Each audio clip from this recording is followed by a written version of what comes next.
दोस्तों नमस्कार, बहुत स्वागत है आप सभी का एमिनेंट इंस्टीट्यूट के यूट्यूब चैनल में। हम बात कर रहे हैं मध्य प्रदेश सामान्य ज्ञान की श्रृंखला, जिसमें हमने बात की थी मध्य प्रदेश के गठन, उसके बाद हमने देखा था मध्य प्रदेश के सामान्य परिचय। आज हम बात करेंगे मध्य प्रदेश की भौगोलिक स्थिति और उसके विस्तार के बारे में देखेंगे। तो आज के वीडियो में हम चर्चा करेंगे अक्षांश रेखाएं। चूंकि मध्य प्रदेश का अक्षांश देशांतर आपको जानने की आवश्यकता है, तो उस रेखाओं को जानने से पहले कि अक्षांश क्या होते हैं और देशांतर क्या होते हैं, उस पर बात करेंगे। और मध्य प्रदेश के सीमांत जिले हैं, उन पर हम चर्चा करेंगे। मध्य प्रदेश की सीमाएं कितने राज्यों से होकर कितने राज्यों को टच करती है, उस पर हम बात करेंगे। मध्य प्रदेश के जो अंतर्वर्ती जिले हैं उनके बारे में बात करेंगे। मध्य प्रदेश के प्रमुख केंद्र बिंदु, भारत के केंद्र बिंदु, मध्य प्रदेश का केंद्र बिंदु, विभाजित अविभाजित भारत का केंद्र बिंदु, इसके बारे में बात करेंगे। कुछ विशिष्ट राजधानी, हालांकि मध्य प्रदेश की राजधानी भोपाल है, पर इसके बावजूद भी कुछ विशिष्ट राजधानी है, जैसे संस्कार राजधानी जबलपुर है, ऊर्जा राजधानी सिंगरौली है, उन सब पर भी चर्चा करेंगे। और मध्य प्रदेश की भारत में क्या स्थिति है, उन पर हम चर्चा करेंगे। तो आज हम स्टार्ट करते हैं कि अक्षांश और देशांतर रेखाएं क्या होती हैं। ये ग्लोब आपको बना हुआ है, आप यहाँ देख सकते हैं। दूसरा, ये उसी ग्लोब को पूरा खोल के ये मैप लगा दिया गया है, आप इसको देख लें। अब हम आगे चर्चा करेंगे इन अक्षांश रेखाओं को। ये देखिएगा, ये जो अक्षांश रेखाएं हैं उस पर चर्चा करेंगे।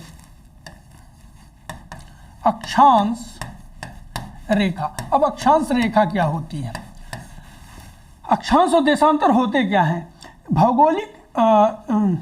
भौगोलिक स्थितियों को जानने के लिए हमें अक्षांश या देशांतर की आवश्यकता होती है। कहने का तात्पर्य यह है, टर्म्स पर नहीं जाएंगे कि मध्य से अक्षांश रेखाओं को जो समझने का कारण है कि कोणीय दूरी को नापना ही अक्षांश रेखाओं का कार्य है, इस टर्म्स पे नहीं जाते। हम सिर्फ ये टर्म्स जानते हैं कि हमें अक्षांश और देशांतर की आवश्यकता, हालांकि ये दोनों काल्पनिक रेखाएं होती हैं जिनकी हमें आवश्यकता होती है किसी भौगोलिक स्थान को जानने के लिए। जैसे भारत को समझने के लिए हमें अक्षांश और देशांतर से दर्शाया जाता है, तो इसके लिए हमें आवश्यकता होती है अक्षांश देशांतर की। और देशांतर की आवश्यकता होती है कि समय को जानने के लिए, टाइम जोन निकालने के लिए, समय को नापने के लिए भी देशांतर का यूज होता है। तो अक्षांश रेखाएं, हालांकि ये ज्योग्राफी का टॉपिक है, पर थोड़ा यहाँ क्लियर कर देते हैं। अक्षांश रेखाएं, देखिए आप जानते हैं कि ग्लोब इस तरीके का होता है।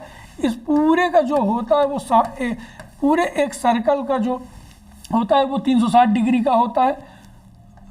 हमने कहा कि अक्षांश रेखाएं, अक्षांश रेखाओं की बात कर रहे हैं। थोड़ा अगर हम बढ़ा दें इसको, तो देखिए जो बीच में रेखा है उसको भूमध्य रेखा कहते हैं, या इसी को 0 डिग्री अक्षांश भी कहते हैं, या इसी को विषुवत रेखा भी कहते हैं। हालांकि ये ज्योग्राफी का है, पर फिर भी कुछ ब्रीफ देंगे आपको। और अंग्रेजी वाले इसको इक्वेटर कहते हैं। अब इन जो ग्लोब को दो हिस्सों में बांटा गया है, ये काल्पनिक रेखाएं हैं, जो अक्षांश रेखाएं हैं वो पूरब से पश्चिम या पश्चिम से पूर्व की ओर खींची जाती हैं। जो इस इक्वेटर के ऊपर का हिस्सा है, ये चूंकि नॉर्थ है, ये साउथ है, तो ये इक्वेटर के ऊपर वाला हिस्सा है ये उत्तर कहलाता है। और इक्वेटर के नीचे वाला, माने भूमध्य रेखा के नीचे वाले हिस्से को दक्षिण बोलते हैं। तो जो ऊपर की तरफ प्रत्येक डिग्री पर खींची गई अक्षांश रेखा या काल्पनिक रेखा उत्तर की तरफ जो खींची जाती हैं, कुल 90, ज़्यादा कॉन्सेप्ट पर नहीं जा रहे हैं, कुल 90 रेखा खींची जाती हैं। 90 अक्षांश रेखाएं उत्तर की तरफ खींची जाती हैं। इसी तरह दक्षिण में 90 रेखाएं खींची जाती हैं। तो आपसे एक प्रश्न बनता है कि कुल अक्षांशों की संख्या आपसे पूछा जाता है, कुल अक्षांशों की संख्या पूछा जाता है। तो 90 अगर दक्षिण साइड हैं और 90 ही उत्तर साइड हैं, माने नॉर्थ साइड 90 हैं और साउथ साइड 90 हैं, तो कुल अक्षांश हो गए 180। और ये जो बीच वाला जिसको हम भूमध्य रेखा या विषुवत रेखा या इक्वेटर कह रहे हैं, +1, एक इसको मिला के कुल अक्षांशों की संख्या 81 हो जाती है। यहाँ तक चीज़ें आपको क्लियर है? कि अगर आपसे क्वेश्चन पूछा जाए कि कुल अक्षांशों की संख्या क्या है तो 181 हैं। ये सारे अक्षांश जो रेखाएं हैं ग्लोब पर काल्पनिक खींची जाती हैं। यहाँ आइए, मैंने ये कहा कि ये भूमध्य रेखा है, विषुवत रेखा है, या 0 डिग्री अक्षांश है ये, ठीक है। ये अक्षांश का 0 डिग्री अक्षांश का जो ऊपर हिस्सा है वो उत्तर है और नीचे का हिस्सा दक्षिण है, ठीक है। समझ में आ गई बात आपको। अब एक चीज और समझ लेते हैं। जब हम अक्षांश रेखाएं बता रहे हैं, ये भूमध्य रेखा या 0 डिग्री अक्षांश हो गया। अब इसमें एक चीज और समझने वाली है, क्योंकि मध्य प्रदेश में हम कर्क रेखाओं के बारे में भी बात करेंगे। तो उत्तर साइड जो 23.5 डिग्री, माफ कीजिएगा 23.5 डिग्री ऊपर जो रेखा है उसको कर्क रेखा कहते हैं, और इधर जो 23.5 डिग्री दक्षिण में है उसको मकर रेखा कहते हैं। 66.5 डिग्री आर्कटिक रेखाएं हैं। खैर वो अपने मैटर की चीज़ नहीं है, तो नहीं हम उस पर ज़्यादा चर्चा करेंगे, वो ज्योग्राफी का टॉपिक है, आप ज्योग्राफी में उसको समझ सकते हैं। तो ये अक्षांश रेखाएं हो गई। अब अक्षांश की दृष्टि से देखें तो भारत जो है वो उत्तरी गोलार्ध में स्थित है अक्षांश के दृष्टिकोण से, और वहीं अगर हम देशांतर की दृष्टिकोण से बात करें तो भारत पूर्वी गोलार्ध में स्थित है। अगर किसी को कोई कंफ्यूजन है तो यहाँ से हम आपको क्लियर करते हैं। ये 0 डिग्री अक्षांश है, ग्लोब दिख रहा है, इसके ऊपर हमारा भारत है। माने ये देखिए, ये भारत का मैप आपको दिख रहा होगा। अगर छोटा है तो मैंने इस पर और ब्लैक कलर से कर दिया है। ये भारत है, तो भारत इक्वेटर के ऊपर स्थित है, माने उत्तरी गोलार्ध में स्थित है। और ये देखिए आपको 0 डिग्री देशांतर, ये ब्रिटेन के ग्रीनविच जगह से निकल रही है। तो अगर देशांतर की दृष्टि से देखें तो जो देशांतर से आगे आएगा ये पूर्वी देशांतर कहा जाएगा, और ये पश्चिमी। क्लियर हो रही बात। तो जो भारत है वो अक्षांश के दृष्टिकोण से उत्तरी गोलार्ध में है, लेकिन देशांतर के दृष्टिकोण से पूर्वी गोलार्ध में है, इसलिए भारत उत्तर पूर्वी गोलार्ध में स्थित है। ठीक है, बात क्लियर हो रही है, कोई दिक्कत तो नहीं। तो अगर भारत उत्तर पूर्वी गोलार्ध में स्थित है तो भारत के अंदर जितने भी राज्य हैं, माने 28 राज्य हैं, 8 केंद्र शासित प्रदेश हैं, वो सब के सब किस में आएंगे? उत्तर पूर्वी गोलार्ध में ही आएंगे। अक्षांशीय दृष्टि से उत्तरी गोलार्ध में और देशांतरी दृष्टि से पूर्वी गोलार्ध में। ठीक है, तो ये अक्षांश हो गया। मुझे लगता है कि आपको समझ में आ गया होगा, लोगों को पता भी होगा, पर ये रिकॉल हो गया होगा आपको। अब देशांतर देख लेते हैं। आपको देशांतर रेखा क्या है? देशांतर रेखा के दो काम हैं। मैंने कहा था आपको कि जो अक्षांश रेखाएं हैं और देशांतर रेखाएं हैं, ग्लोब पर दोनों ही आभासी रेखाएं हैं या काल्पनिक रेखाएं हैं। ये आपको कहीं खींची हुई नहीं दिखेंगी, सिर्फ ग्लोब पर बनी हुई दिखेंगी, कहीं पृथ्वी पर खींची हुई आपको नहीं दिखेंगी। ये हमारा ग्लोब हो गया। आप सभी जानते हैं कि पूरे सर्कल का जो है वो 360 डिग्री का सर्कल होता है, और मैंने बताया था कि अक्षांश रेखाएं पूरब से पश्चिम या पश्चिम से पूर्व की ओर, माने लैटिट्यूड उनका नाम है, तो लेटी हुई रहती हैं। ये लॉन्गिट्यूड है, माने लंबी लंबी रहती हैं। अगर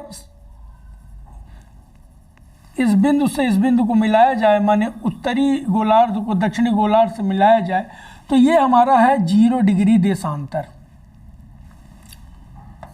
0 डिग्री, आई होप आपको नीचे दिख रहा होगा, 0 डिग्री देशांतर है। मैंने बताया था कि इसके अगर आगे आते हैं तो ये पूर्वी देशांतर हो जाता है, और इसके पीछे जाते हैं तो ये पश्चिमी देशांतर। मैप देखना तो सभी जानते हो कि उत्तर दक्षिण पूर्व पश्चिम, उसी हिसाब से इसमें भी है। अब क्या होता है कि इसमें उत्तरी ध्रुव से दक्षिणी ध्रुव पर रेखाओं को मिलाया जाता है क्रमशः, और इन्हीं को हम काल्पनिक रेखाओं को देशांतर रेखा कहते हैं। ठीक है, चीजें समझ में आ रही हैं आप लोगों को? अब अगर इसमें कुल संख्या की बात करें तो पश्चिम की तरफ 180 रेखाएं होती हैं और पूर्व की तरफ 180 होती हैं, और दोनों मिलाकर 360 हो जाती हैं। यहाँ तक क्लियर है? अगर कुल देशांतर रेखाओं की बात करें तो 360 होती हैं। ये चीज़ें क्लियर हैं आपको? और ये किसी भौगोलिक स्थिति को बताता है अक्षांश देशांतर मिलकर। पर देशांतर का एक काम और है, समय का ज्ञान करना, टाइम जोन बताना। आप जानते हैं कि 0 डिग्री जो देशांतर रेखा है उसको प्रधान मध्यमान रेखा भी कहते हैं। इसी से ही समय का कैलकुलेशन होता है। मैंने बताया कि ये इंग्लैंड के ग्रीनविच शहर से गुजरती है और वहाँ से हम 5.5 घंटा आगे चलते हैं तो ब्रिटेन से हम 5 घंटे आगे हैं और ब्रिटेन हमसे 5.5 घंटे पीछे है। माने हम 5.5 घंटे आगे और 5.5 घंटे पीछे हैं। थोड़ा पीछे चलते हैं आपको चीज़ें समझाने के लिए। यहाँ आते हैं, देखिए आपको ये 180 जो डिग्री है दोनों आपस में मिलती हैं, जो पूर्वी और पश्चिमी देशांतर हैं, और दोनों में 90 डिग्री का कोण बनता है। ठीक है, चीज़ें समझ में आ रही हैं? क्योंकि इस ग्लोब को पूरा खोल के यहाँ मैप लगा दिया गया है। मैंने कहा ये 0 डिग्री देशांतर है। ये देखिए इंग्लैंड के ग्रीनविच जगह से गुजर रही है और यही मानक समय रेखा है। यहीं से ही टाइम का कैलकुलेशन होता है। अगर आप पूर्व की तरफ जाएंगे तो समय बढ़ता जाएगा और पश्चिम की तरफ जाएंगे तो समय घटता जाएगा, क्योंकि सूर्य के, माफ़ कीजिएगा, पृथ्वी के घूर्णन की वजह से पूर्व की ओर जाने पर टाइम बढ़ता है और पश्चिम की ओर जाने पर टाइम घटता है। कुल देशांतरों की संख्या 360 है। 180 पूर्व की ओर है और 180 पश्चिम की ओर है। ठीक है, यहाँ चीज़ें क्लियर हो रही हैं आपकी। अब आगे आते हैं। यहाँ एक चीज़ और बताने की आवश्यकता थी, हालांकि मैं पीछे थोड़ा सा भूल गया बताने को, कि आपसे क्वेश्चन, सामान्य सा क्वेश्चन पूछा जाता है कि आपको अक्षांश रेखा और अक्षांश पूछा जाता है। अगर कुल अक्षांशों की बात करें, कुल अक्षांशों की अगर बात करें तो 181 कुल अक्षांश हैं। अगर वहीं रेखाओं की बात करें, चूंकि ध्रुव पर कोई रेखा नहीं होती, केवल एक बिंदु होता है। ये उत्तरी ध्रुव है और ये दक्षिणी ध्रुव है और उसको भी हम अक्षांश मानते हैं। इन सब को कैलकुलेट करके 90 और 90 180 और इक्वेटर 181 होता है। अगर कुल अक्षांश रेखाओं की बात हो तो ये 2 को आप इसमें माइनस कर देंगे तो कुल 179 अक्षांश रेखाएं होंगी, और अगर अक्षांश की बात होती है तो 181 अक्षांश रेखाएं होंगी। देशांतर चीज़ें आपको समझ में आ गई होगी। अब बात करते हैं कि मैंने मैप लगा दिया, आप देख सकते हैं कि ये भारत का मैप है। मुख्य भूमि का 8 डिग्री 4 मिनट से ये चालू होता है, यहाँ 8 डिग्री 4 मिनट से। तो इसके ऊपर मध्य प्रदेश है। जो मध्य प्रदेश का जो अक्षांशीय विस्तार है, मध्य प्रदेश के अगर मैप में आए तो मध्य प्रदेश का जो अक्षांश का विस्तार है या अक्षांशीय विस्तार है वो 21 डिग्री 6 से लेकर 26-30, ये ध्यान रखिएगा, उत्तरी अक्षांश नहीं भूलेंगे आप, उत्तरी अक्षांश। चीज़ें क्लियर हैं? अब कुछ अगर इसके बावजूद, अक्षांश देशांतर बताने के बावजूद भी अगर आपको कोई कन्फ्यूज़न हो तो फिर से मैं क्लियर करना चाहूँगा कि मध्य प्रदेश का जो बुरहानपुर वाला क्षेत्र है, माने ये वाला, क्योंकि सबसे दक्षिणतम बिंदु है ये, यहाँ से 21 चालू होता है, ये सबसे दक्षिणतम बिंदु है। माने जो मध्य प्रदेश का अक्षांशीय विस्तार है 21 यहाँ से होता है, और ये जो मुरैना वाला है ये 26-30 यहाँ कंप्लीट होता है। ठीक है, ये अक्षांशीय विस्तार हो गया हमारा। ठीक है, अगर किसी के मन में अगर ये कंफ्यूजन हो कि बात हम उत्तरी अक्षांश का कर रहे हैं, लेकिन आप गणना तो मध्य प्रदेश के दक्षिण से कर रहे हैं, क्योंकि उत्तर ये है, दक्षिण से है, तो उसका सिर्फ यही रीजन है कि हम इक्वेटर के ऊपर है, माने उत्तरी गोलार्ध में है, तो हमेशा नीचे से ऊपर की ओर जाएंगे, ना कि ऊपर से नीचे की ओर आएंगे। अगर हम दक्षिणी गोलार्ध में होते तो हम मुरैना से लेके और बुरहानपुर की गणना करते, लेकिन हम उत्तरी गोलार्ध में है तो नीचे से ऊपर की तरफ जाएंगे। जैसे भारत में हमने 6 डिग्री 4 मिनट माने कन्याकुमारी से लेके यहाँ ऊपर कश्मीर तक आते। ठीक है, ये चीज़ें क्लियर हैं आपको? तो अक्षांशीय विस्तार या अक्षांश का जो विस्तार है मध्य प्रदेश का 21 डिग्री 6 से लेके 26-30, ये 26 है गुरु, 26-30 तक है। ठीक है, अगर हम देशांतर की बात करें,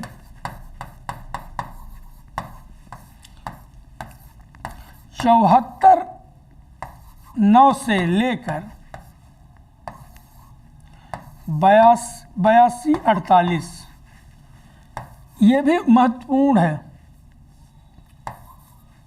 माफ कीजिएगा, लिखने में दिक्कत हो रही है। पूर्वी देशांतर,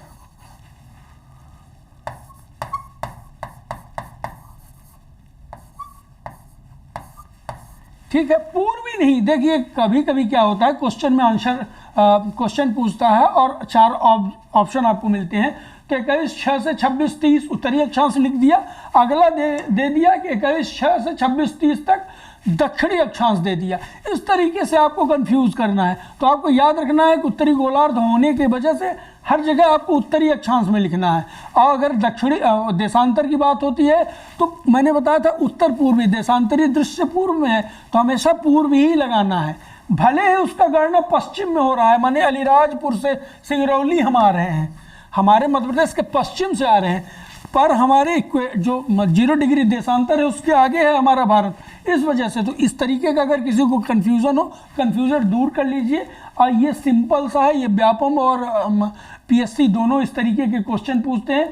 तो जो मध्य प्रदेश का अक्षांशी विस्तार है 21 डिग्री 6 मिनट से लेकर 26-30 उत्तरी अक्षांश, और देशांतर में 74-9 से लेकर 48, माफ कीजिएगा 82-48 पूर्वी देशांतर तक स्थित है। ठीक है, अब देशांतर बताएं, एक चीज और बता दें, शायद आगे याद आता है कि नहीं। देखिए कि भारत का जो है, भारत की जो 82.5 डिग्री मानक समय रेखा है, जो इलाहाबाद के नैनी से होकर गुजरती है। ठीक है, मध्य प्रदेश, छत्तीसगढ़, उड़ीसा और आंध्र प्रदेश होते हुए गुजरती है। ठीक है, तो ये जो मानक समय रेखा है, जहां से हमारे समय की गणना होती है, वो 82.5 डिग्री रेखा वो मध्य प्रदेश के एकमात्र जिले से, देखिए थोड़ा सा मध्य प्रदेश को टच करके जाती है। मैप में आते हैं, यहाँ ये 82.5 डिग्री जो है, ठीक है, मैंने 82-48 कहा है ना आपको, वही 82.5 डिग्री थोड़ा सा सिंगरौली के क्षेत्र को टच करके जाती है। तो मध्य प्रदेश का एकमात्र जिला है जिससे हमारी मानक समय रेखा सिंगरौली से होकर गुजरती है। तो ये आप याद रखेंगे, इंपॉर्टेंट है, क्योंकि देशांतर ही है इसलिए हमने यहीं पे इसको डिस्कस कर दिया। अब आगे बढ़ते हैं, तो अब बात करते हैं मध्य प्रदेश की कर्क रेखा के बारे में। उसके पहले मध्य प्रदेश की जनसंख्या देख लेते हैं। जनसंख्या की अगर हम बात करें, ये बात हो रही है 2011 की जनगणना पर, याद रखेंगे कोविड की वजह से जो 2021 में जनगणना होने वाली थी, आने वाली थी, वो नहीं आ पाई। तो हम अभी 2011 की ही जनगणना देखेंगे, क्योंकि आगामी एग्जाम पीईबी या एमपीपीएससी के सब 2011 की जनगणना से पूछी जाएगी। तो 7,26,26,000 और 809 पॉपुलेशन है। ये याद रखिएगा 2011 की जनगणना की बात हो रही, चूँकि अगली जनगणना नहीं हुई इसलिए हम पुरानी ही जनगणना को देखेंगे। तो मध्य प्रदेश की जो जनसंख्या है वो 7,26,26,809 है, और ये प्रदेश में भारत में 5वां स्थान रखता है। पहला उत्तर प्रदेश है, दूसरा महाराष्ट्र है, तीसरा बिहार है, चौथा पश्चिम बंगाल है और 5वां मध्य प्रदेश है। हालांकि जब तेलंगाना और आंध्र प्रदेश अलग नहीं हुए थे तब तक भारत आंध्र प्रदेश से पीछे था, लेकिन जैसे ही तेलंगाना और आंध्र प्रदेश अलग हो जाते हैं तो मध्य प्रदेश 5वें स्थान पर आ जाता है। तो यहाँ क्लियर है जनसंख्या, और जनसंख्या की दृष्टि में हम भारत में 5वें स्थान पर हैं। अब मध्य प्रदेश का अगर क्षेत्रफल देखते हैं, अगर हम क्षेत्रफल की बात करें तो 3,08,252 वर्ग किलोमीटर। ठीक है, 3,08,252 वर्ग किलोमीटर है। एक चीज़ और है, ये किरार जो मध्य प्रदेश छत्तीसगढ़ का विवाद था, किरार घाटी क्षेत्र अमरकंटक वाला, उस विवाद की वजह से कुछ जगह आपने पाया होगा या आपने पहले पढ़ा होगा 3,08,245 वर्ग किलोमीटर। तो ये जो डिस्प्यूट है थोड़ा सा, तो इसको लेके, हालांकि जहाँ तक मुझे आइडिया है तो मध्य प्रदेश छत्तीसगढ़ के बीच में जो किरार घाटी क्षेत्र वाला विवाद था उसको सुलझा लिया गया है। अभी आप ऑफिशियली ये पाएंगे आप 3,08,252 वर्ग किलोमीटर। तो आप याद रख लीजिए, हो सकता है कि क्वेश्चन सेटर जो करने वाले हों वो ऑप्शन में आप 52 न दे के 45 दे दें, तो इसलिए दोनों डाटा याद रख लीजिए, आप आसानी होगी। और अगर क्षेत्रफल की दृष्टि से बात करें तो भारत में मध्य प्रदेश दूसरा सबसे बड़ा राज्य है, दूसरा सबसे बड़ा राज्य है। पहला राज्य कौन सा है? तो हमारा पड़ोसी राज्य है राजस्थान, दूसरा है मध्य प्रदेश। हालांकि 1 नवंबर 2000 के पहले मध्य प्रदेश पूरे भारत में सबसे बड़ा राज्य हुआ करता था क्षेत्रफल की दृष्टि से। ठीक है, यहाँ तक बातें क्लियर है। तो ये हमने अक्षांश, देशांतर, जनसंख्या और क्षेत्रफल देखा मध्य प्रदेश की। अब बात करते हैं मध्य प्रदेश के सीमावर्ती राज्यों के बारे में कि मध्य प्रदेश कितने राज्यों को टच करता है। अगर देखें तो ये स्क्रीन में मैप दिख रहा, मैप लगा हुआ है आपके। तो जो मध्य प्रदेश है वो 5 राज्यों को टच करता है। उत्तर में उत्तर प्रदेश, पूर्व में छत्तीसगढ़, दक्षिण में महाराष्ट्र, पश्चिम में गुजरात और पश्चिम में जो है वो राजस्थान। ये आपको दिख रहा होगा। मतलब ये आपको यहाँ से लेके, मुरैना से लेके और सिंगरौली तक, ये उत्तर प्रदेश, और सिंगरौली से ही लेके बालाघाट तक छत्तीसगढ़, और बालाघाट से लेके अलीराजपुर महाराष्ट्र, और अलीराजपुर और झाबुआ मिला के गुजरात, और ये झाबुआ से लेके मुरैना तक राजस्थान। ये 5 राज्य जो हैं मध्य प्रदेश की सीमा से टच करते हैं। अब एक चीज़ और है, मध्य प्रदेश ना ही किसी अंतर्राष्ट्रीय सीमा को टच करता है और ना ही किसी जो समुद्री सीमा है उसको टच करता है। तो जो मध्य प्रदेश है पूर्णतः लैंड लॉक स्टेट है। ठीक है, ये सामान्य चीज़ें हैं कि मध्य प्रदेश पूर्णतः भू आवेष्टित यानी लैंड लॉक राज्य है। ना ही ये किसी अंतर्राष्ट्रीय सीमा को टच करता और ना ही किसी समुद्री सीमा को टच करता है। और दूसरा, मध्य प्रदेश जो प्राचीनतम गोंडवाना लैंड है उसका हिस्सा है। चूँकि भारत ही उसका हिस्सा है इसलिए मध्य प्रदेश भी प्राचीनतम गोंडवाना लैंड का हिस्सा है। तो ये 5 राज्य हैं जो मध्य प्रदेश से टच करते हैं। हमने आपसे बात की थी, फिर हम पुराने मैप में, हालांकि हमने एमपी का दूसरा मैप भी लगाया, यहाँ देख लेते हैं। अगर मध्य प्रदेश के अगर राज्यों की बात करें, यहाँ मध्य प्रदेश,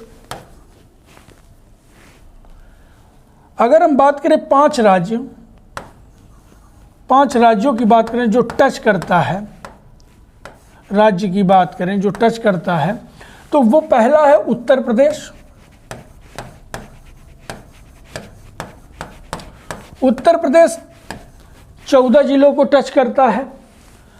फिर इसके बाद बात करें राजस्थान की, तो ये 10 जिलों को टच करता है। ये सीमा जो जिले लगते हैं हम उनकी बात कर रहे हैं। उत्तर प्रदेश 14 जिलों को, राजस्थान 10 जिलों को, महाराष्ट्र 9 जिलों को, सीजी 7, 6। मैं 7 और 6 क्यों बताऊंगा? क्योंकि थोड़ा सा आगे डिस्प्यूट है, उस पर बात करेंगे कि ऑफिशियल मैप अलग कहता है और मैप में देखेंगे तो मंडला नहीं टच करता, लेकिन मंडला जिले के मैप में देखें तो वो छत्तीसगढ़ से सीमा साझा करता हुआ बताया गया है, इसलिए हमने 7 और 6 लिख लिया है। और अगर हम गुजरात की बात करें तो सिर्फ 2 जिले टच करता है। यहाँ तक बातें क्लियर हैं आपकी? अब मैप पे चलते हैं। मैप पे चलते हैं और यहाँ हम मैप पर बात करेंगे आपको कि हमने कहा मुरैना, उत्तर प्रदेश से स्पर्श करने वाला जो राज्य है मुरैना, दूसरा है भिंड, तीसरा है दतिया, चौथा है शिवपुरी, इसको चिकन नेक भी कहते हैं, ठीक है। पांचवा है अशोकनगर, छठवां है सागर, 7वां है टीकमगढ़, और ये 8वां है निवाड़ी, 9वां है छतरपुर, 10वां है पन्ना, 11वां है सतना, 12वां है रीवा, 13वां है सीधी और 14वां है सिंगरौली। ये 14 जिले हैं जो उत्तर प्रदेश राज्य से अपनी सीमा साझा करते हैं। क्लियर है? मैंने मैप में समझा दिया आपको, ठीक है? क्लियर है? लिखने की आवश्यकता तो नहीं। अगर अब हम बात करते हैं राजस्थान की, वहाँ 10 जिले हैं, तो राजस्थान में भी मुरैना आता है। आप ध्यान रखिएगा कि मुरैना 2 राज्यों को टच करता है। चलिए हम उस पर आगे बाद में डिस्कस करेंगे आपसे।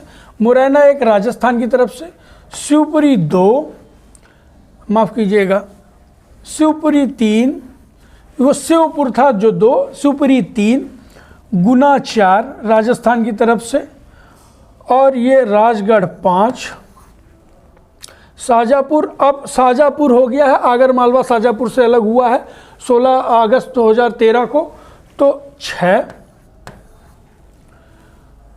नीमच 7, मंदसौर 8, रतलाम 9 और ये झाबुआ 10। उत्तर प्रदेश के 14 जिले, मध्य प्रदेश के 14 जिले हैं जो उत्तर प्रदेश से सीमा साझा करते हैं, और मध्य प्रदेश के 10 ऐसे जिले हैं जो राजस्थान की सीमा साझा करते हैं। ये हमने आपको बता दिया, ठीक है? अब चलते हैं 9 जिले जो महाराष्ट्र में हैं। पर महाराष्ट्र से पहले अगर हम एक क्रम से आ रहे हैं तो वहीं देख लेते हैं। तो ये महाराष्ट्र की अगर 10 जिलों की बात करें तो अलीराजपुर 1, बड़वानी 2, खरगोन 3, यहाँ दोनों हैं खरगोन खंडवा सुनहरे जिले, तो 4 और 5, बुरहानपुर 6, बैतूल 7, छिंदवाड़ा 8, सिवनी 9 और बालाघाट 10। ये 10 जिले हैं जो महाराष्ट्र से अपनी सीमा साझा करते हैं। अब बचा है पूर्व में छत्तीसगढ़। तो छत्तीसगढ़ में सिंगरौली 1, सीधी 2, शहडोल 3, अनूपपुर 4, डिंडोरी 5, मंडला 6 और बालाघाट 7। तो ये जो ज़िले हैं ये किसी न किसी राज्य से सीमा साझा करते हैं। उत्तर प्रदेश से 14 जिले हैं जो मध्य प्रदेश के सीमा साझा करते हैं। छत्तीसगढ़ से 7 जिले हैं जो मध्य प्रदेश से सीमा साझा करते हैं। राजस्थान के 10 जिले हैं जो मध्य प्रदेश के 10 ऐसे जिले हैं जो राजस्थान से सीमा साझा करते हैं। महाराष्ट्र के 9 जिले हैं, मध्य प्रदेश के 9 ऐसे जिले हैं जो महाराष्ट्र से सीमा साझा करते हैं। और मध्य प्रदेश के 2 ऐसे जिले हैं जो गुजरात से सीमा साझा करते हैं। एक चीज़ और है, कुछ ऐसे जिले हैं जो 2 राज्यों से सीमा साझा करते हैं। ठीक है, तो पहला है 2 राज्यों से सीमा साझा करने वाले, तो पहला है मुरैना, चाहे तो आप इसको नोट कर लें। मुरैना ये हमने बताया था कि उत्तर प्रदेश से भी करते हैं और ये राजस्थान से भी करता है। ठीक है, यहाँ आप आएंगे तो सिंगरौली जो उत्तर प्रदेश और आप छत्तीसगढ़ दोनों से सीमा साझा करता है। यहाँ आएंगे आप तो बालाघाट, मतलब ये मुरैना 1, सिंगरौली 2, बालाघाट 3,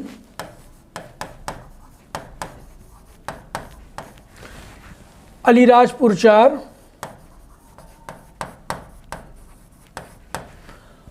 झाबुआ जो गुजरात से और राजस्थान दोनों से करता है, यहाँ लिख देता हूँ झाबुआ। 1 2 3 4 1 5 हो गए। और जो चिकन नेक ये इधर राजस्थान से करता है, इधर उत्तर प्रदेश से करता है, शिवपुरी। ऐसे 6 जिले हैं जो 2 राज्यों से अपनी सीमा साझा करते हैं। यहाँ तक बातें क्लियर हैं? अब आगे बढ़ते हैं। अब यहाँ एक चीज़ बताते हैं, अगर जनसंख्या से आपसे पूछे कि कौन से राज्य से सर्वाधिक हमारी सीमा साझा होती है, तो चूंकि उत्तर प्रदेश से मध्य प्रदेश के 14 जिले हैं जो उत्तर प्रदेश से सीमा साझा करते हैं, तो जनसंख्या के दृष्टि से हम उत्तर प्रदेश से ज़्यादा सीमा साझा करते हैं। लेकिन अगर किलोमीटर में बात करें तो हम हालांकि इससे 10 ही जिले हमारे झाबुआ से लेकर मुरैना तक ही हम साझा करते हैं, लेकिन 1600 किलोमीटर हम सर्वाधिक जो सीमा साझा करते हैं, बॉर्डर साझा करते हैं राज्यों से, वो राजस्थान से करते हैं। क्लियर है ये बात? जो क्वेश्चन जहां से बन पाते हैं केवल हम उतना ही चर्चा कर रहे हैं, आपसे ज़्यादा डिटेल में नहीं जा रहे हैं। तो ये 2 फैक्ट है जो आप इसको याद रखेंगे। एक फैक्ट और है, वह कौन सा जिला है जो सर्वाधिक अंतर्राज्यीय सीमा बनाता है? तो वो ये नीमच है, जो देखिए लगभग 3 ओर से वो राजस्थान से घिरा हुआ है। यहाँ तक दिख रहा है आपको, यहाँ से यहाँ तक केवल इतने क्षेत्र है जो मंदसौर से अलग करके जिला बनाया गया था 1998 में, नीमच। तो ये सर्वाधिक अंतर्राज्यीय सीमा बनाता है नीमच, ये याद रखिएगा आप। इस तरीके के सामान्य क्वेश्चन आपसे पूछे जाते हैं। अब जब हम अक्षांश देशांतर बता रहे थे तब हमने बिंदुओं की बात की थी कि उत्तरतम बिंदु कौन है, दक्षिणतम बिंदु कौन है, पूर्वोत्तम कौन है, पश्चिम में कौन है। तो जो वही बात फिर हम यहाँ करना चाहेंगे। सबसे उत्तर में मध्य प्रदेश के उत्तरी जिला है मुरैना, और दक्षिणी की बात करें तो बुरहानपुर, ये दिख रहा होगा। अगर पूर्वी की बात हो तो सिंगरौली, ये देखिए 82.5 डिग्री गुजर रही, जहां हमने बात की थी 82.5 डिग्री प्रधान मानक समय रेखा हमारी, ठीक है। ये पूर्वी जिला सिंगरौली। अगर पश्चिमी की बात करें तो ये है अलीराजपुर,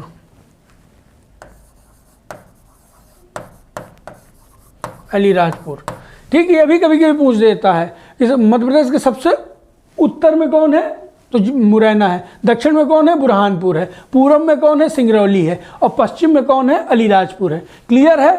एक चीज़ और, हमेशा आप जानते हैं कि हमने देशांतर आपको बताया था, ये देशांतर आपको बताया था कि 74 982 48 होता है।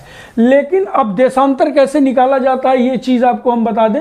तो देशांतर निकालने का फॉर्मूला है, चूँकि एक पूरे गोले का जो सर्कल होता है 360 डिग्री, ठीक, और ये पूरा चक्कर जो पृथ्वी है 24 घंटे में कंप्लीट करती है। तो डिवाइड अगर हम 24 से करते हैं तो 15 आता है, माने 15 डिग्री 1 घंटे में घूमता है। 1 घंटे की निकल आया कि 1 घंटे में पृथ्वी 15 डिग्री घूमती है। अब 60 से अगर कन्वर्ट करेंगे, 60 से, चूँकि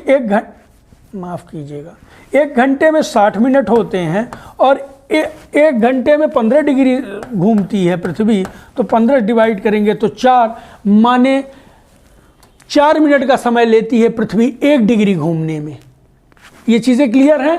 अब यहाँ आते हैं, जब देशांतर बताते हैं तो जानते हैं हमेशा पूर्व से सूरज उगता है, तो सिंगरौली में और अलीराजपुर के समय में भी अंतर होगा, सूर्योदय के में अंतर होगा। क्योंकि अक्षांश देशांतर बताने का एक रीज़न है कि यूपीएससी पहले 7-8 साल पहले अक्षांश देशांतर से खासकर क्वेश्चन पूछता था। वो ऐसा क्वेश्चन पूछता था कि यदि 82.5 पर रात के 12 बज रहे हैं तो आप 108 डिग्री पर उसी समय कितना समय बजेगा। इस तरीके के क्वेश्चन यूपीएससी में आपको देखने को मिले होंगे। और आप देखिए कि 2 सालों से एमपीपीएससी भी है, वो थोड़ा सा यूपीएससी वाले क्वेश्चनों को उठा रहा है या उस तरीके के क्वेश्चन को उठा रहा है, इसलिए अक्षांश देशांतर आपको समझने की ज़रूरत है।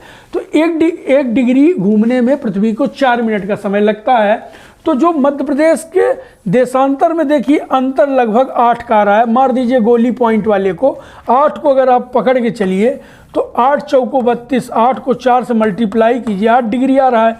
और हमने कहा कि 1 डिग्री में 4 मिनट का समय लगता है, तो 8 डिग्री को मल्टीप्लाई कीजिए तो 32 आता है। अगर आप पूरा जाएंगे तो कुल 34 मिनट है, मतलब अगर पॉइंट में भी आप गणना करेंगे तो कुल 34 मिनट आ रहा है। तो आप ये 34 याद रखेंगे। हमने समझाने के लिए डायरेक्ट इसीलिए बता दिया कि 8 डिग्री का अंतर है 74 और 82 में, तो 8 को 4 से मल्टीप्लाई करेंगे तो 32।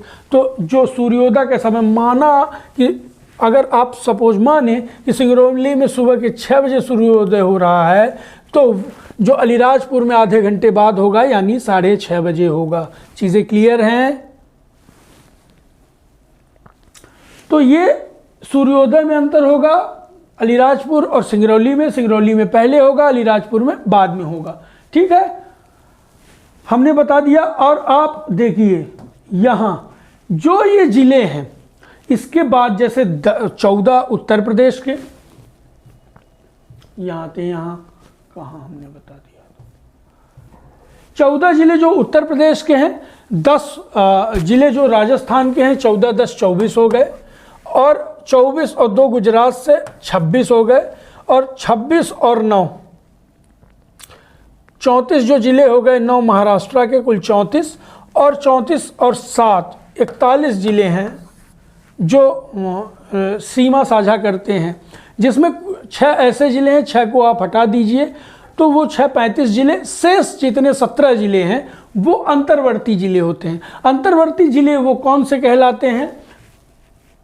अंतर्वर्ती जिले वो कहलाते हैं जो किसी अन्य राज्य से सीमा साझा न करें। जैसे आप देखिए ग्वालियर बीच में किसी से सीमा साझा नहीं करता, देखिए दमोह देखिए, कटनी देखिए, जबलपुर देखिए, उमरिया देखिए, ये किसी से नहीं सीमा साझा कर रहे हैं। नरसिंहपुर देखिए, रायसेन देखिए, विदिशा, भोपाल, सीहोर, देवास, इंदौर, धार, ये किसी से अंतर्राज्यीय उज्जैन सीमा नहीं साझा करते। तो अंतर्वर्ती अगर जिला आपसे पूछा जाएगा तो कुल 17 ऐसे जिले हैं जो अंतर्वर्ती जिले हैं, जो किसी अन्य से अपनी सीमा साझा नहीं करते हैं। चीज़ें क्लियर हो रही हैं आपको? कोई दिक्कत तो नहीं है? अगर दिक्कत हो तो प्लीज़ कमेंट बॉक्स पर आप ज़रूर बताएं, हमें पूरी कोशिश करेंगे कि अगले वीडियो में आपका डाउट जो है वो क्लियर कर सकें। अगर क्लास अच्छी लग रही हो तो प्लीज़ इस क्लास को शेयर जरूर कीजिए। अब बात करते हैं कर्क रेखा की।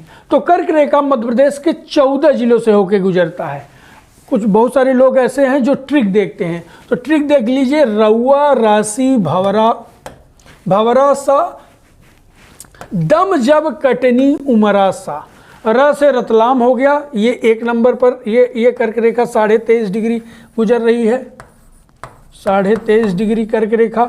ठीक है, यहाँ राज्य भी लिखे हुए हैं, 8 राज्यों के, भारत के 8 राज्यों से कर्क रेखा गुजरती है। हालांकि वो ज्योग्राफी का विषय है, पर यहाँ देखिए 14 जिलों से गुजरती है। रउआ के र से हो गया रतलाम, फिर हो गया उज्जैन, और अ से हो गया आगर मालवा, ये 3 जिले हो गए। राशि राजगढ़, सी से सीहोर, भवरा से भोपाल। ठीक है, आप ट्रिक लगा लीजिए। विदिशा, रायसेन, सागर,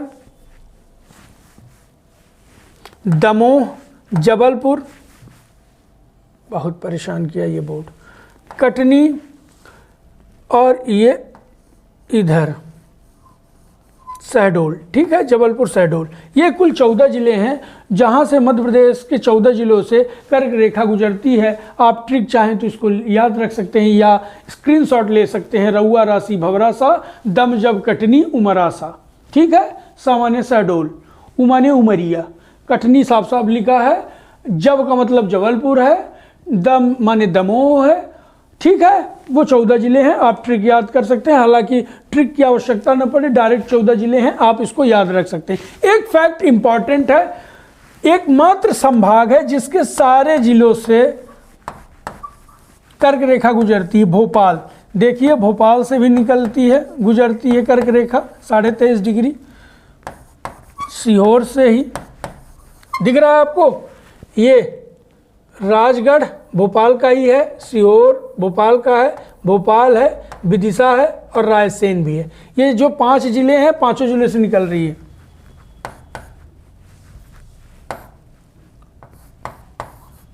विदिशा, राजगढ़ और रायसेन। एक फैक्ट याद रख लीजिए आप कि अगर आपसे पूछा जाए कि किस डिवीज़न से, किस संभाग से कर्क रेखा, किस संभाग के सारे जिलों से कर्क रेखा होकर गुजरती है, तो वो भोपाल संभाग है, जिसके भोपाल, सीहोर, विदिशा, राजगढ़ और रायसेन सभी जिलों से, 5 जिलों से होकर कर्क रेखा गुजरती है। ठीक है, हमने जनसंख्या देख ली, हमने क्षेत्रफल देख लिया, हमने अक्षांश देशांतर मध्य प्रदेश का देख लिया है। ठीक है, अब हम मध्य प्रदेश के कुछ और फैक्टों को देखते हैं। 5 राज्य हमने बता दिए, उत्तर प्रदेश, राजस्थान, महाराष्ट्र, छत्तीसगढ़, गुजरात, जिससे राज्य गुजरती है। यहाँ अगर आप देखें तो कर्क रेखा मध्य प्रदेश के 14 जिलों से गुजरती है। ठीक है, उत्तर प्रदेश, महाराष्ट्र, राजस्थान। अब ठीक है, अब कुछ प्रमुख केंद्र बिंदुओं को देख लेते हैं। लगभग चीज़ें हमने बता दी हैं। अगर हम पृथ्वी के केंद्र बिंदु देखें तो मंगलनाथ उज्जैन है, इंपॉर्टेंट है, आप इसको याद रख लें, या मैं किनारे हट जाऊंगा तो आप इसका स्क्रीनशॉट भी ले सकते हैं। अविभक्त भारत का केंद्र बिंदु करौंदी कटनी था। अच्छा, करौंदी के बारे में ये कि एक फैक्ट और है, डॉक्टर राम मनोहर लोहिया, आपने इनका नाम सुना होगा, उन्हीं के नाम पर राम मनोहर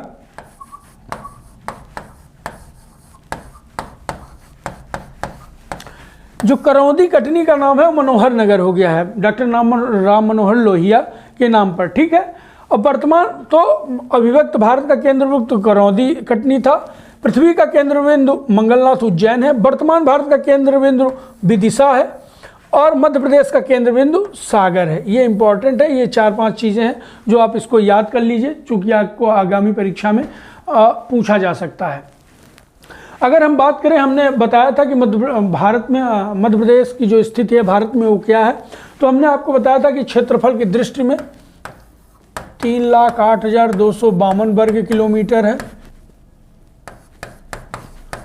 किलोमीटर है, और इससे ज़्यादा सिर्फ राजस्थान है, इसलिए भारत में क्षेत्रफल की दृष्टि में दूसरा स्थान है। जनसंख्या में पाँचवा है, 7,26,26,809 जनसंख्या है 2011 की जनगणना के अनुसार।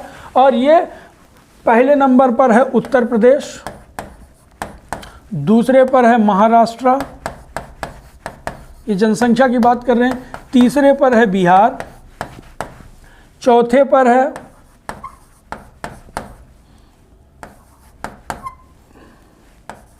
पश्चिम बंगाल,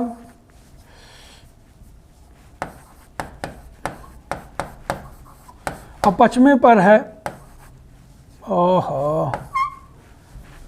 पर है मध्य प्रदेश। ठीक है, ये फैक्ट याद रखिए, ज्योग्राफी में काम आएगा आपको। उत्तर प्रदेश 1 नंबर पर है जनसंख्या में, दूसरे पर महाराष्ट्र, तीसरे पर बिहार, चौथे पे पश्चिम बंगाल है, और पश्चिमी पर भारत है। ठीक है, साक्षरता में 28वें नंबर पर है। साक्षरता बताएंगे तो पूरी जानकारी आपको बताएंगे। अगर लिंगानुपात की बात करें तो मध्य प्रदेश का लिंगानुपात है 931। 1000 लिंगानुपात क्या होता है? प्रति 1000 पुरुषों में महिलाओं की संख्या। तो मध्य प्रदेश का जो लिंगानुपात है 931 है। और भारत में अगर देखें तो 20वां स्थान है। भारत का मतलब राज्य केंद्र शासित प्रदेश मिला के, स्टेट और यूनियन टेरिटरी को अगर मिला दिया जाए तो अगर राज्यों में बात करें तो 18वां नंबर है। ठीक है, और एसटी जनसंख्या में माने अनुसूचित जनजाति की जनसंख्या में मध्य प्रदेश 1 नंबर पर है। मध्य प्रदेश से ज़्यादा कहीं भी अनुसूचित जनजाति नहीं निवास करते, खास करके अलीराजपुर, झाबुआ वाले, बालाघाट, छिंदवाड़ा वाले बेल्ट में, सीधी वाले बेल्ट में, मतलब ये छत्तीसगढ़ से लगे हुए बेल्ट में भी सर्वाधिक एसटी जनसंख्या निवास करती है। तो भारत में मध्य प्रदेश 1 नंबर पर है एसटी जनसंख्या में।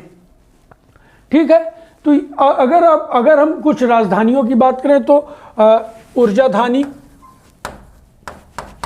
ऊर्जा राजधानी सिंगरौली है।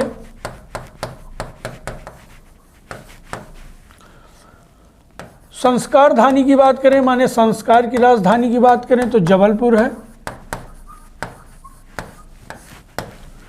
संगीत राजधानी की बात करें तो बाबा अलाउद्दीन खान का जो नगर है मैहर बैंड आपने सुना होगा, मैहर संगीत राजधानी है। खेल और व्यावसायिक राजधानी की अगर बात करें, व्यावसायिक राजधानी की बात करें तो दोनों ही इंदौर है, माफ़ कीजिएगा, इंदौर है। ठीक है, ऊर्जा, संस्कार, संगीत, खेल या व्यावसायिक राजधानी है। अगर आप ग्रीष्मकालीन राजधानी की बात करें, गर्मियों वाली ग्रीष्म राजधानी बात करें, माफ़ कीजिएगा, पचमढ़ी, पचमढ़ी ग्रीष्मकालीन राजधानी, तो ये याद रखेंगे कि खेल और व्यावसायिक राजधानी इंदौर है, ग्रीष्मकालीन पचमढ़ी है, संगीत मैहर, संस्कार राजधानी जबलपुर है, ऊर्जा राजधानी सिंगरौली है, इसको कोयला राजधानी भी कहा जाता है। कुछ जगह आपको मैग्नीज राजधानी देखने को मिल जाएगा, जिसको बालाघाट को बताया गया है, तो आप चाहें तो उसको भी नोट कर सकते हैं। तो ये कुछ महत्वपूर्ण जानकारी रही है। आज के वीडियो में हम बस इतना ही बात करेंगे दोस्तों, कुछ विशेष हमने जानकारी दे दी है। आगे हम पर्वत पठारों के बारे में चर्चा करेंगे, मध्य प्रदेश का प्राकृतिक विभाजन देखेंगे। तो ये क्लास आपको कैसी लगी, फीडबैक अवश्य दें। अगर आपको ये पीपीटी चाहिए तो इस वीडियो के डिस्क्रिप्शन में जाके आप हमारे टेलीग्राम चैनल को ज्वाइन कर सकते हैं। अगर ये वीडियो आपको अच्छा लग रहा हो तो प्लीज़ इस वीडियो की जो लिंक है वो अपने मित्रों तक ज़रूर शेयर करें और फीडबैक अवश्य दें। अगर जो भी व्यूअर पहली बार हमारे इस वीडियो पर आए हैं, प्लीज़ हमारे चैनल को सब्सक्राइब कीजिए, बेल आइकन जरूर प्रेस कीजिए, जिससे ऐसे ही वीडियो का नोटिफिकेशन सबसे पहले मिले। तब तक के लिए, आज के लिए दोस्तों इतना ही। फिर मिलते हैं किसी नए टॉपिक, किसी नए वीडियो के साथ। तब तक के लिए बहुत बहुत धन्यवाद।